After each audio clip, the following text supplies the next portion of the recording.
E eu tenho algumas informações ultra secretas vazadas pelo Trump. A real motivação da invasão do Trump na Venezuela, ela não foi por causa de narcotráfico, né? O petróleo, alguma coisa do tipo, né? Claro que tem envolvimento disso também, da parte de petróleo, mas é por causa de uma tecnologia que a Venezuela estava desenvolvendo, ela estava avançando numa tecnologia, que é uma tecnologia de dobra temporal, e os Estados Unidos foi lá para pegar essa tecnologia, tá? Os Estados Unidos, eles já sabiam, né, que estava sendo feito algum tipo de experimento, né, de dobra temporal, de algum tempo, mas eles não sabiam que a Venezuela poderia avançar. Eles sempre tratavam a Venezuela como um país mais subdesenvolvido, né, de terceiro mundo, e que ele não teria, né, por não ter um avanço científico como tem em outros países de primeiro mundo. Eu achei um pouco estranha quando eu estava vendo essas informações, né? Pô, me soou bem estranho, para dizer a verdade, né? Eu achei, cara, como assim, né? Eu fui ler um pouquinho mais. Ele postou uma coisa na rede social dele às 3 horas da manhã que muda tudo. Eu vou pegar aqui a versão em português, tá? Nós pegamos de volta, é nosso e é maravilhoso. O tempo está do nosso lado agora.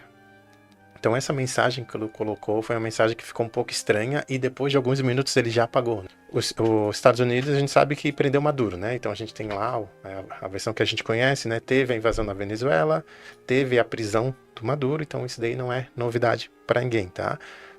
O que a grande mídia fala é que são por causa de narcotraficantes, né? Tem outros que dizem que é por causa de petróleo, tem outros que falam que é porque os Estados Unidos ele não queria que a China influenciasse na América do Sul. E também a gente tem né? A gente tem contestações. Então tem uma pessoa que traficava drogas e ele foi perdoado, né? Então isso meio que deu uma contradição no que o Trump estava falando. Teve algum tempo atrás, tá? Foi preso o braço direito do Nicolás Maduro.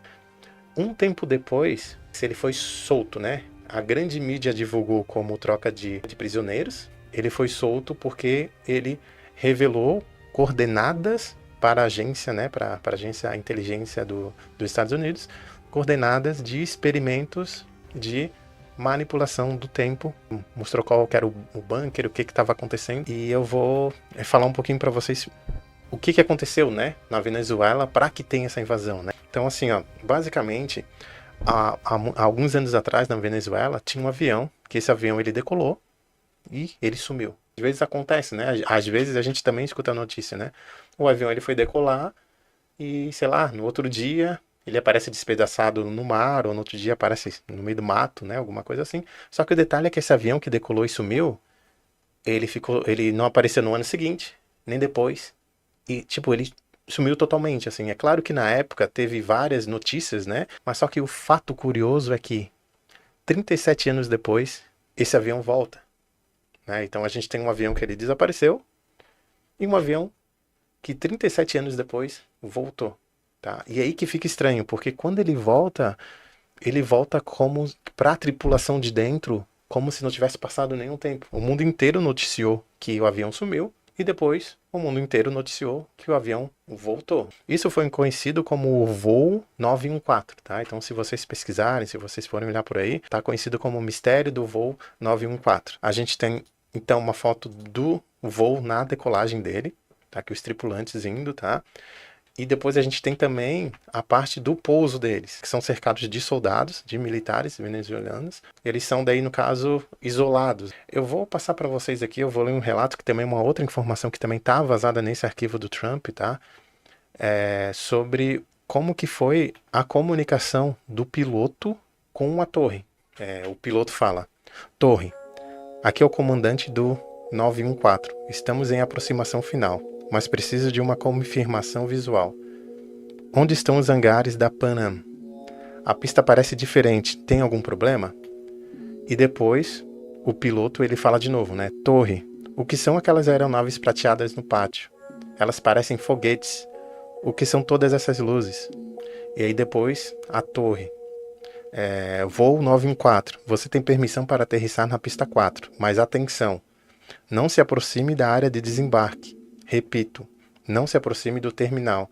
Após o pouso, você deverá taxiar até a zona de segurança no final da pista e desligar os motores imediatamente. E a torre de novo, ela manda outra mensagem, né? Comandante, mantenha calma e não abra as portas.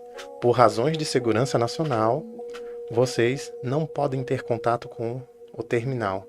Aguardem a equipe de contenção. O cara ficou 37 anos fora. Daí quando ele volta, mudou o aeroporto, mudaram as aeronaves. Tem novas casas, novos prédios também, né? Tem outras luzes, né? Que são diferentes do que tinha num tempo atrás.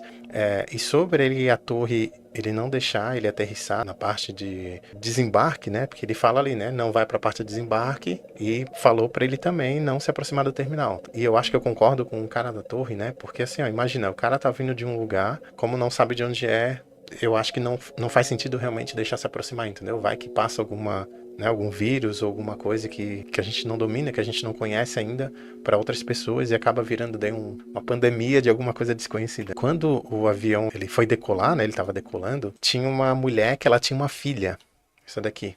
Ela tinha 15 anos na época que ela saiu. E quando ela voltou, a filha dela já tinha passado dos 50, né? A filha dela já estava mais velha do que ela. Foi muito estranho porque a filha dela, ela soube do que estava vindo, né, o avião, e ela foi lá para poder receber, e ela não conseguiu, de fato, falar com a mãe dela. E tem também todo o relato dela aqui. Eu tinha só 15 anos quando minha mãe partiu. Diziam que o avião tinha caído, mas eu nunca acreditei. 37 anos, parece uma eternidade, mas para ela foi só um dia. Quando a notícia do voo 914 reaparecendo chegou, eu gelei. Meu coração dizia que era ela. Eu não esperava que minha mãe estivesse viva. E para mim foi uma surpresa enorme, uma esperança louca.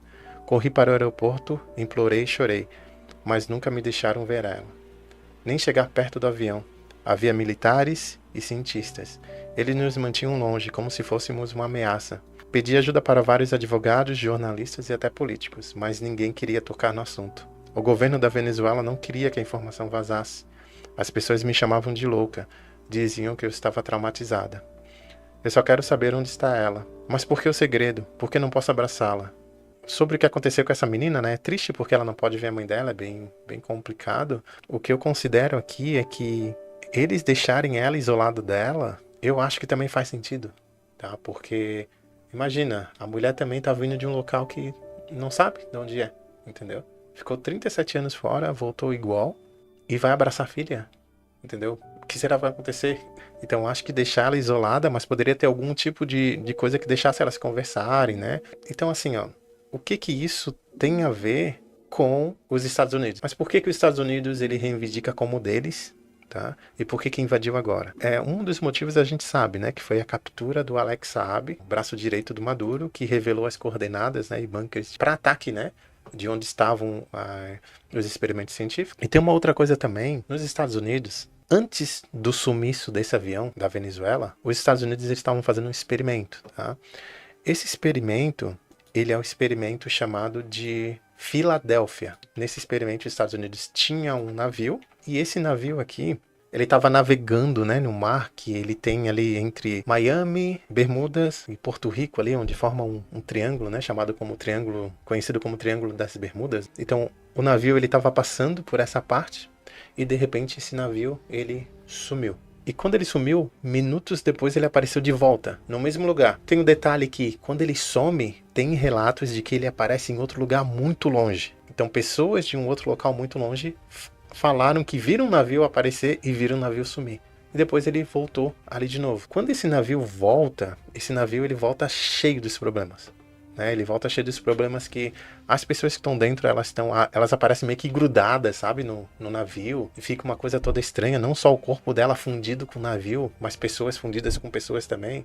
Então é uma coisa bem bizarra, assim. Foi um experimento meio que fracassado, né, que a gente pode dizer, né, porque o navio ele sumiu, voltou cheio, né, de problema. Diferente da Venezuela. O detalhe é que a aeronave, ela foi invocada, foi puxada, não sei qual termo que diria para isso, né, mas eles trouxeram, tá? Esse é o detalhe. O avião ele sumiu, e o avião ele sumiu pela mesma região que o navio americano do experimento Filadélfia tinha sumido. Então eles sumiram pelo mesmo local. A diferença é que no experimento dos Estados Unidos o navio ele voltou, né, por alguma anomalia ele foi e voltou. Da Venezuela ele ficou 37 anos e os venezuelanos eles conseguiram puxar o navio de volta, o avião de volta. E outro detalhe, além dela puxar o avião de volta, ela conseguir fazer isso, todo mundo estava vivo no avião. Então esse era um dos detalhes também, tá? Então o experimento dos Estados Unidos dito como fracassado, né? Onde praticamente todo mundo morreu e ficou com ou estava com vários problemas, contra o da Venezuela, no qual as pessoas elas voltaram vivas. Elas entraram, né, em locais para poder ficar em isolamento, investigar o que aconteceu. Essa daqui é uma outra imagem, né, que foi também vazada junto agora nesses documentos. E nela a gente consegue ver que as pessoas elas eram colocadas, né, nesses tubos, né? A gente vê que eles são tubos bem primitivos, que a gente está acostumado a ver em filmes, né? Uns tubos mais elaborados, né? Ali parece que umas coisas mais antigas. Uma coisa também que a gente pensa, né, que a gente vê quando a gente escuta falar de Área 51, de experimentos, a gente sempre pensa em outros países, como a Alemanha, né, como Rússia, China, Estados Unidos, a Área 51 que tem lá, né, e outros experimentos. Então é bem estranho saber que na Venezuela tinha alguma coisa assim. Então imagina, né, tem um experimento de dobra temporal, né, de manipulação do tempo na Venezuela. E uma coisa também que os Estados Unidos tinha medo é porque, assim, ó, imagina, tem um país, né, a Venezuela, sendo governada pelo Maduro há mais de 20 anos, que é conhecido como um ditador, né, que todo mundo conhece como um ditador, e que não segue, né, a mesma cartilha, digamos assim, né, os mesmos costumes dos Estados Unidos, e que pode ser aliar à China, né, então ele poderia crescer. Então tem um medo, né, tem um certo medo dos Estados Unidos desse crescimento, e ainda mais com essa tecnologia. Uma coisa também que eu estava buscando ali para entender mais como que funciona a tecnologia, mas eu não achei uma informação que falasse de fato o que era, tá? Porque assim, ó, não tá claro se a tecnologia utilizada é para viagem no tempo ou teletransporte. Isso não tá ainda bem claro no documento que eu tô lendo ali. Apesar do avião ele ter voltado 37 anos depois, a nossa visão é que de fato o avião ele saiu do passado e veio para o futuro. De fato a gente tem essa visão. Mas se a gente for pensar também, a gente pode considerar como se o avião tivesse entrado em alguma fenda ou em alguma coisa, ficou parado no tempo lá e depois ele foi trazido de volta, né? Puxado de volta para o nosso tempo, né? Para um outro momento. Então, por exemplo, né? Se nesse local o tempo corre mais devagar, e depois de vários anos, né? Porque como o tempo corre mais devagar, esse tempo aqui vai correr mais rápido do que esse daqui que ele tá, né? E daí, no caso, quando ele voltar para cá, ele já vai voltar num tempo mais para cima, né? Então pode ser isso também, né? Pode ser que não seja de fato uma viagem no tempo. Pode ser que seja uma fenda e dentro da fenda tem uma outra contagem do tempo, né? Mais lenta. E no caso, quando tira de lá, parece que é um pulo no tempo, mas na verdade é um teletransporte, né? Um teletransporte de uma fenda, alguma coisa do tipo. Tipo, imaginando, né? Imagina se tu tivesse, né? Imagina se tu tivesse uma tecnologia que tu pudesse parar alguma coisa, entendeu? Tu pudesse pegar até mesmo pessoas, né? Talvez, né? A gente conhece a parte de criogenia, né? Onde eles pegam uma pessoa e congelam. A pessoa tá doente em um câncer terminal. Eles vão lá, congelam a pessoa e falam assim, olha, a gente não consegue te curar agora, mas no futuro a gente vai ter tecnologia para te curar, né? Então, pega e coloca, né? E descongela e no futuro de novo para ver, né? Então imagina poder fazer isso de uma forma que de fato a pessoa volta viva. Não só para isso, né? Para outras coisas também, talvez, né? A gente guardar algum material e ele não perecer, né? Alguma coisa do tipo. Mas assim, ó, e daí faz sentido, né? Aquela frase do Trump, né? Quando ele tinha postado lá e depois apagou, né? Que ele falou que nós pegamos de volta, é nosso, né? E é maravilhoso, o tempo está do nosso lado. Daí começa depois a fazer sentido, né? Dele falar que o tempo está do nosso lado. Porque de fato essa tecnologia tem a ver com o tempo. Gente, assim, ó, são muitas informações, são muitas coisas, né? Eu trouxe algumas informações para vocês e vamos conversando mais, tá? Vamos conversando mais, né? Eu acho que a gente pode conversar e se ver em outros vídeos, tá? Eu acho que a gente vai ficando por aqui. E cola aí pra gente, né, ter mais papo depois, ter mais coisa pra gente desenrolar.